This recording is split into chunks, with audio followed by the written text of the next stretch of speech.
Welcome to the Zanshin podcast. David Ito, Raul and David.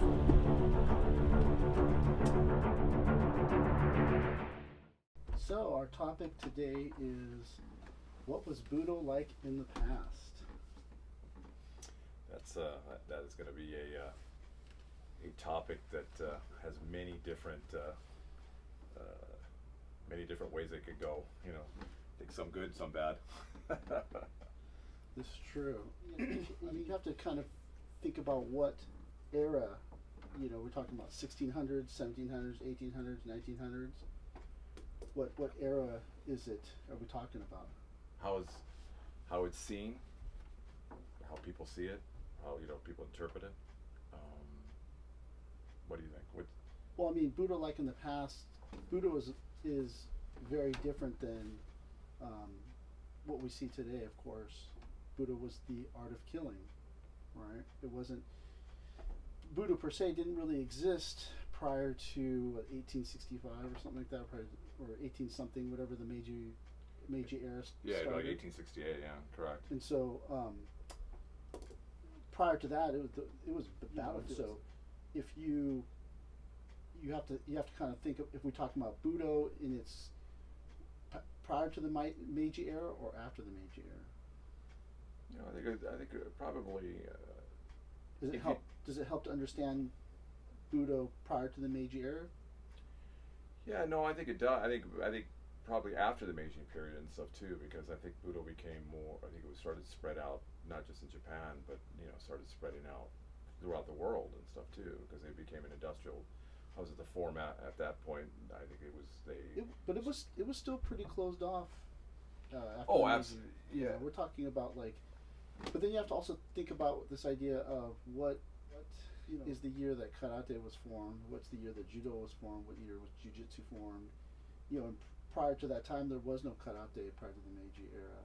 Karate is, I mean, they had people that did kicking arts, so you could think about the traditional Budo. It was very different, right? So that's kind of an interesting topic. If you think about Budo, let's just talk about Budo prior to the Meiji era. Prior, okay. Martial arts, so it was a very closed off thing. It was a very and regional actually. So clans. Very clannish. I mean, there wasn't techniques that were shown. No. There was obviously no. There was no demonstrations. Yeah, there was no demonstrations, and those things were very closed off, and very selective students that were even picked. It wasn't. Well, yeah, it was you were an elite, right? So you were from a samurai family. Correct. And even then, like if they brought you in, you might be somewhat of stature. You wouldn't be a merchant's family. Correct. They didn't teach merchant children that. Merchant were seen as like the very lowest of the low, one below the untouchables. The untouchables, yeah. Which is which in hindsight, they're looking at it now, and it's people have a hard when you explain that to them. It's very hard for them to understand that. Like, how would be the merchants, the ones that are, obviously, putting money into the system and stuff too, would be the lowest ones. But yeah, that's a good period, and it's interesting because I think either the regional areas or the clannish ones, each of them had their own style of fighting and stuff too, and what their emphasis was and stuff too. I mean, that's another part of it. But if you look at martial arts prior to the Meiji era, it was very different because if you had to kill that person. There was no, because like if you walked up to, let's say, a samurai and you tried to grab their sword, they had to kill you. Correct. And then not just to kill you because that's the punishment, but that it's the most merciful thing for them to do for you. Because if let's say you and I got into a fight and you reached in and tried to grab my sword and then I just cut your hand off. Oh, yes. You live to fight another day. However, you could not go back to your clan and be productive. You'd be an invalid. And then what would happen is that you would be kicked out of your clan and your family would lose their stipend. Correct. And so, but the thing is, if I killed you, your family might still stay within the clan and just serve a different purpose because you fought with honor. But if I maimed you, that would be really bad, and then you wouldn't be able to go back to your clan because they might kick you out because you'd be useless And a burden too. Yeah, and then because let's say you're right-handed and I broke your wrist. It's not like today where some person would set your wrist and then it gets better and you gain use. They didn't have that technology then. They had bone setters, but not. It's very crude. You were lucky if they got it back in the right alignment and the blood flows, everything's fine. Because then you're a liability because they're gonna throw you on the battlefield and have you kill some people, and then you can't do that. It is. They didn't have antibiotics and No. things like that then and stuff too. So if you chop someone's hand off or cut one of their eyes, they had to really struggle to get back to that baseline level where they could be productive. Yeah, it's and the other thing is too is and I think there's maybe this misconception that there was like always these constant battles and fighting with each other and stuff too. There were wars, obviously. There had been wars, but I don't think there was ever to have a duel in itself was it was a whole process. Yeah. And it was a whole.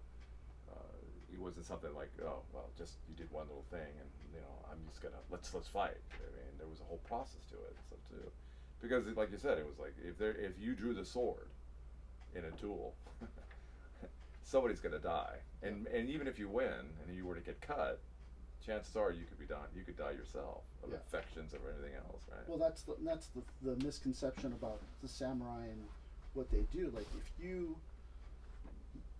if the best timing you could possibly imagine as a human being, if you were really, really good, is Aiuchi. The double death. You guys come together, boom, you hit cut at the same time, and then hopefully you die before I die, or I only get cut a little bit, and I could try to kill 2 more people. And that was your worth was 1 to 1. They threw bodies against bodies, and that's why only the person who excels starts to move up the rank and gets lucky. You start off as a spearman. Start off as a guy with a shield, and then absolutely. And I think that also comes to the techniques that they're applicable that really worked, because if your techniques or the way you were taught didn't work, and chances are you weren't going to survive. Yeah. And that in itself, sort of like a Darwin theory. The best techniques were going to be the ones that were going to that the warrior was going to be able to use those again and again and again, or pass that on to his students in a practical way. And that's why you see a lot of people trying to become like sword teachers or combat teachers, because their usefulness after a certain age, like if not like 40 is retirement. Well, right? yeah, absolutely. If you're in your 30s and you've been in some battles, you could kind of sell yourself as a specialist of some sort, sword teacher, specialist, or something like that, and as you move up the ranks, you start to fight better and better fighters, right? Correct. Footmen fight footmen, spear people fight spear people, sword people fight sword people, and then so to throw your life away in a spat on the weekend at night is really bad. Like, you can get away with it from a governmental standpoint, but if you went back to your clan and had your hand cut off because you got drunk, they're going to kick your whole family out of the clan, and then you're not just you, your wife, your kids, and your parents. Absolutely. And your dad and your grandpa are still alive, and they were part of the clan. They're out too. Yeah. Everybody's out, and then all because you got drunk needlessly, and then started a fight, and then got your hand cut off. What do you think? The extremes of that? What do you think the purpose was of that? To have your whole clan, like, you said the accountability for what you did and stuff too, but there was one thing interesting about samurai culture of honor, but it permeated all the way down to like you said, to your grandparents, to even your children. They could be getting they obviously get married a lot younger and stuff too. They would be basically excluded from the clan and basically thrown out and stuff too. I mean, it's such an extreme. Well, but the thing is, you can't carry dead weight. So, your job is to either help run the clan, or go out and kill people. Correct. So then, if you're not able to do one of those two things, like let's say, this retainer got into a fight with a jiu-jitsu guy, and the jiu-jitsu guy broke his wrist, and then the wrist didn't come back, and then the person can't hold a brush and be an accountant within the clan. They don't relegate you to be like this. Even if they were to regulate you as a sweeper, the sweeper stipend is much lower than the samurai stipend. Correct. Right, so 2,500 barrels of 2,500 koku. The cocoa, Yeah, right. and Basically, it was rice as the currency. Correct. And so then you're just dead weight. Plus, it also tells people like we don't mess around. Yes. You know, so you go want to get drunk, go ahead. But look remember what happened to John?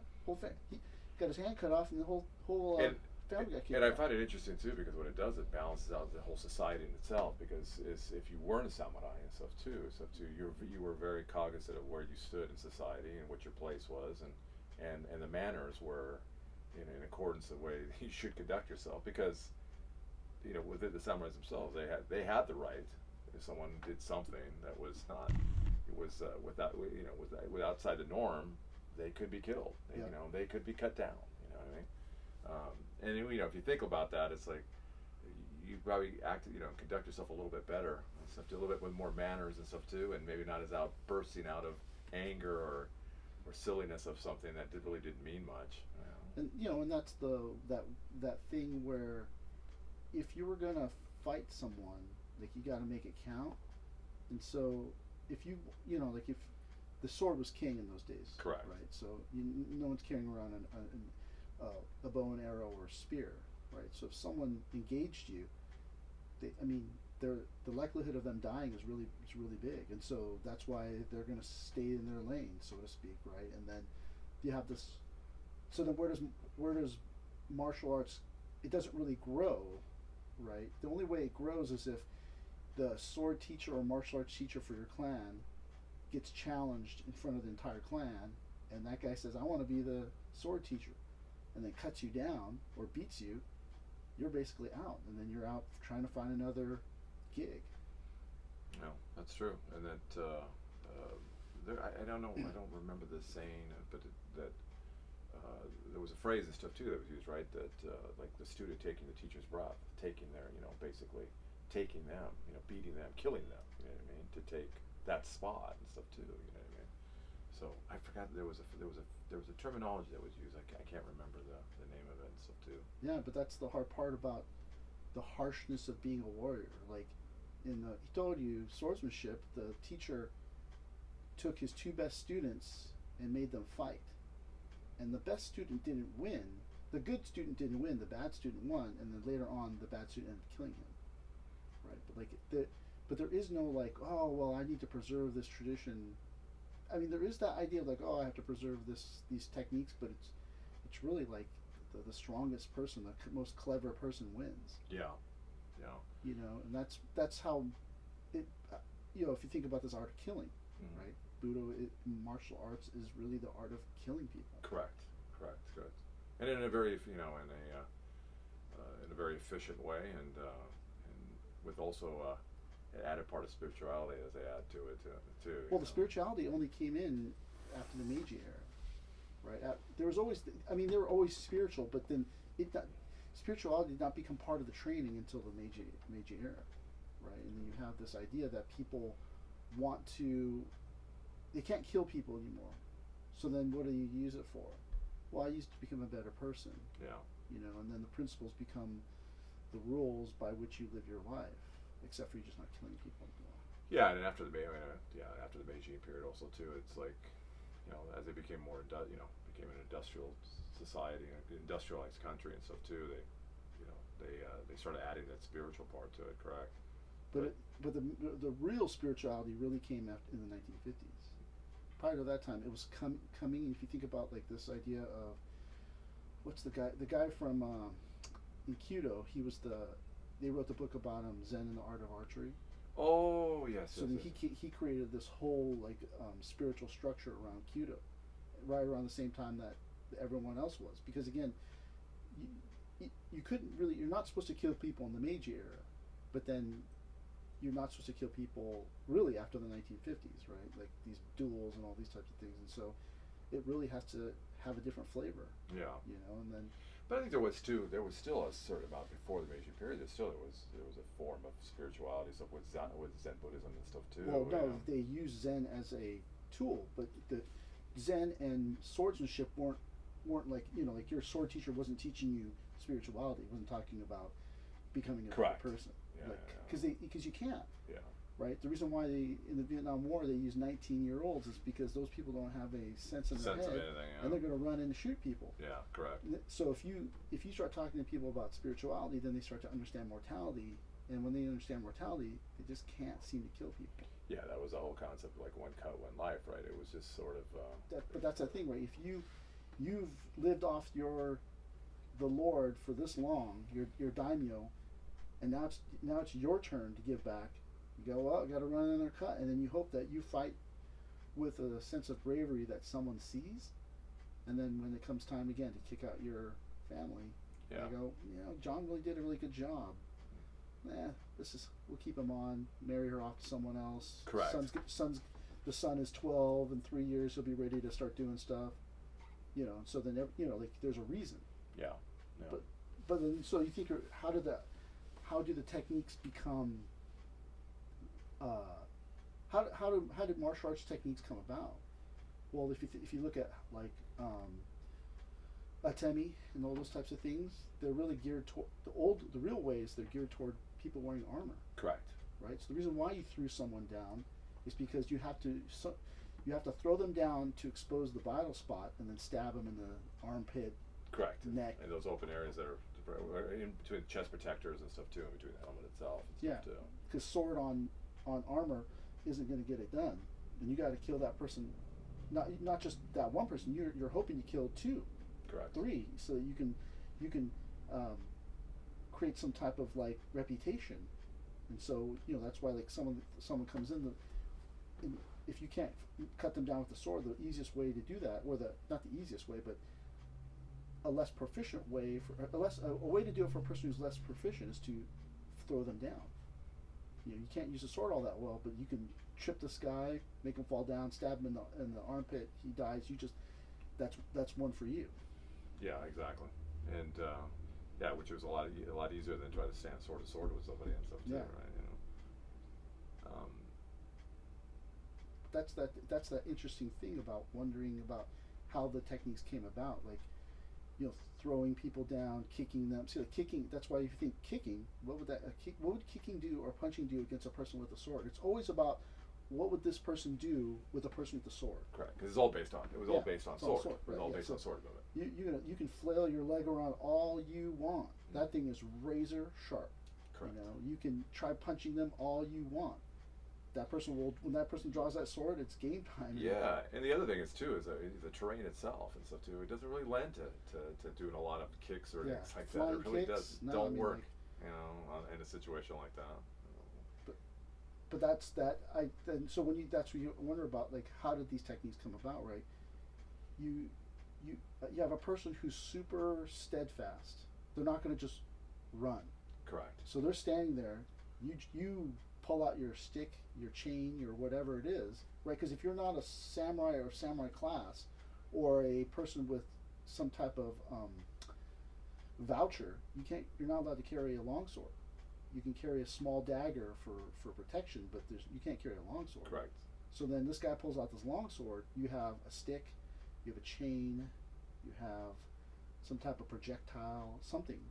But even then, like this person's running at you with sake, bloodlust, and you're like throwing rocks at them. Like you really got to be good at throwing rocks. You really got to be good with that chain, because like a really good warrior is plus the really good warrior is not going to just fight anyone. Like I said, if they do and they get hurt, if a merchant breaks their wrist, or they were to fall, exactly, and break their wrist while they're contending with you, like you're in trouble. Yeah. Right. Yeah, exactly. So I mean, like your life is not your own. Your life belongs to your Lord, right? And so, like that's where you look at the techniques where you'd have to throw them down, in some way. You'd have to not necessarily even joint lock, right? Because I mean, you can't really crank their wrist. Yeah. No, the object is to get them to the ground. Yeah. And that sort of neutralizes a lot of things. Yeah, it neutralizes their ability to use that sword. Absolutely. And then hopefully they drop the sword, and then you're on top of them, and then you're choking them, stabbing them, beating them to death. Which, and they also, and I'm sure, and also too, the person with the sword, the samurai with the sword and stuff too, have developed knowing that this is a strong possibility and stuff too, right? And that's why they develop different techniques that, whether or not that's a different topic, and whether or not those are techniques that are passed on to what we learn now. But I'm sure the techniques that they had were developed for that same reason, that the guy was going to come in, try to take them down and stuff too, because that's all they really had, you know. So it'd be the development of those techniques, knowing fully well that there's that possibility. And again, going back to the terrain, you know, it's one thing to practice, you know, on a flat surface or in a dojo and stuff too, with the floor is nice. Yeah. You know, in a terrain that's it's uneven, you know, and you're drawing a sword and coming to the person. That's a big factor also too. And you're also just talking about it from the standpoint of one-to-one combat, that the person, everyone knows this is going to happen. But generally, it's, we got to get this Raul guy off the other team. All right, when he leaves his girlfriend's house, we're all going to be waiting in the bushes. John Absolutely. and Fred, you front him, and then the rest of us are going to run from behind. Absolutely. You know, and so, you know, there's, I mean, there's that. That's another topic as well. But it's just that idea of like, you know, like if you ever watch the samurai movies and then like, you wonder why there's like, they're being circled, but they're not just attacking them. Correct. Yeah. Do you ever wonder why? Oh, all the time. Yeah. Do you ever wonder why they don't just bum rush them and attack? Yeah, absolutely. That's it's always that way. Like, why don't they just like 2 or 3 of them come right at one time? Because the reason why is because it's about honor. If this guy comes in and is killing everyone inside our castle, and I run behind him and stab him, yes, I killed him and I prevented others from being killed, but I acted without honor. Correct. And they would say you're a coward. Correct. So you're supposed to front that person. I am Raul from this school, from this style, this thing, and this is person my teacher. Face me, and then you guys clash. Oh, absolutely, yeah, and that you know that is that is the honorable way of fighting and stuff too. That is a part of the samurai code and stuff too, right? And so that's why if you watch the movies, it's reflected in that, right? It's part of the culture, just as you know people pretending to fly in Chinese martial arts movies. Okay. It's part of the culture. It's a part of their culture. It's mythology. part of their mythology. Yeah. Exactly. Yeah. And so you know if you think about what techniques, so the techniques that you have like are there any techniques or styles that are close to what they studied in the old days, in the 1800s, 1900s? No one really knows because those things were secret. Only later did people start saying like, oh, I'm a such and such person. So like, when the Meiji era came in, the shogun said no more. You know, like they stripped a lot of people Correct. of their titles. So they said, oh my gosh, what do we do? These guys are going to rise up and form armies and try to kill us. Let's give them jobs. Hey, Raul, you're really good with bonsai. Yeah. Why don't you become a bonsai teacher? I will certify you as the shogun's bonsai teacher. Yeah. Give that to you, and then all of a sudden you're not thinking about killing people because you're going to get students, Absolutely. certify people, and you don't Absolutely. have to fight anyone. You think This is good. This is good. This is a great Yeah. thing. so same thing with that. Raul, you're really good at jiu-jitsu. Yeah. Oh, why don't I certify you as a jiu-jitsu teacher? And then you go, okay, well, I feel like rising up. Like, I got the school making good money. Yeah, and I live a peaceful life. Yeah. I mean, you know. I don't have to be scared every day that I'm going. Today's the day I'm going to Today's die. the day, you know. Not a bad deal. And Yeah. so you get to a place where maybe the person who was the best didn't become the teacher. So, like you said, it goes back to your point. It's who's clever, who Yeah. strategically and positions himself to be in that position. Yeah, I mean there are Iemoto styles of Japanese arts. You know, Iemoto means family member to family member, generation to generation. That the person who certifies the person with a license doesn't even know the style, doesn't even practice, but they have had this. Their family has had this right to certify for generations, and then that person certifies people without any technique, ability, or even doesn't even practice the style. You know, it goes to a point. I was just thinking too, is you're mentioning that as maybe it's a little off topic, but you think of the great sword makers. You know, how many of them really either practitioners, you know, or had maybe a certain level of ability to cut, to draw, or the cutlass. Oh, sword makers Yeah. that actually can use a sword? Yeah. I would say 90% of them cannot. Yeah. And Oh, that's yeah. if you You think know, that's everything I've read so too the same way, because I've always, when I first started learning about the sword and stuff too, that was something I always thought like, oh, they must be very good. You know what I mean? You know, like they must be experts. No. Not at all. You know, Almost it's very rare that you see one that Yeah. knows how to even draw a sword. That's what I said, 90%, right? 90%. You go there and you think, you sell this, you make this, you do whatever, but you don't know how to use it? And the genius and the brilliance that the Japanese sword is the way it's been designed and customized and stuff too through centuries and stuff too. It's, you know, to be able to make a weapon like that, to know in battle, have never been in a battle yourself, you know, that's kind of a fascinating thing also too. That would be that's another topic, but that would be a really good one to talk to about too. So. Yeah, I mean, like, we're friendly with the gentleman who owns Noshido swords in Japan. Mm. He makes high quality Japanese practice swords. Yes. And he's like fourth or fifth dan in Jikiden Eishin Jujaido.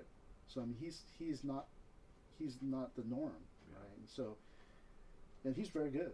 You know, he's demonstrated his Iaido in street clothes, and we were all like, "Wow, this guy's really good." You know? But like, yeah, most of them not, right? Yeah. And so, who ends up being the person who moves the art forward into the next generation? Not necessarily the best person. The person Correct. who's left standing, the person who's the most professional, the person who, the guy didn't have a male heir, so they adopted some person, and then Which that was a very common thing also too. Yeah. And so that person doesn't necessarily even have the, you know, congenital proclivity for jujitsu, martial arts, aikido, whatever it is. Yeah. Right? And then it just every year you wonder, does it start to fade? Is the thing that you know, aikido can trace its roots back to Prince Taijin and the jujitsu that he created. Now you wonder what that jujitsu looks like, and what does jujitsu look like today? And like I said, jujitsu, there is a lot of bone breaking. Correct. Because if that person grabbed your hand, you broke their wrist. Correct. You know, because you don't necessarily want to draw your sword yet. So then, as a warrior, a person lunges at you, you snap their wrist, broke their arm. Again, you maimed them. Yeah. And they might have been a fine craftsman of Japanese combs. Not anymore. Yeah, exactly. You know, they become destitute. Yeah, and I wonder, like I said, like even with like jujitsu, so the jujitsu that because there's a Japanese jujitsu, which is there's a lot of standing and throwing techniques, and then there's obviously the jujitsu that we know most people would know would be the Brazilian jiu-jitsu and stuff too. But you're right. If you look back on, you know, even 50 years ago, 70 years ago, the change in both of those. Yeah. So you can imagine going back, you know, hundreds of years and stuff too. But just you have to also think about it from the cultural standpoint of Brazil, right? Now, Maeda brings over a snippet of Japanese culture. They don't necessarily take every aspect of it. You know, he might have shown the whole full style to them, and I don't know how long. Yeah. How long did he teach them for, right? Correct. And so they just pick up what's culturally similar to what they do, right? So if, like, let's say, you know, they have more of a wrestling culture, then they adopt those techniques and modify them for what it is they do. It doesn't make it bad or good. It's just, again, Americans are more boxers than they are. Correct. Aikido is jiu-jitsu, and then so you would wonder, is there a boxing flavor to the way that Americans do Aikido? Oh, I'm sure, absolutely, because they adapt to that.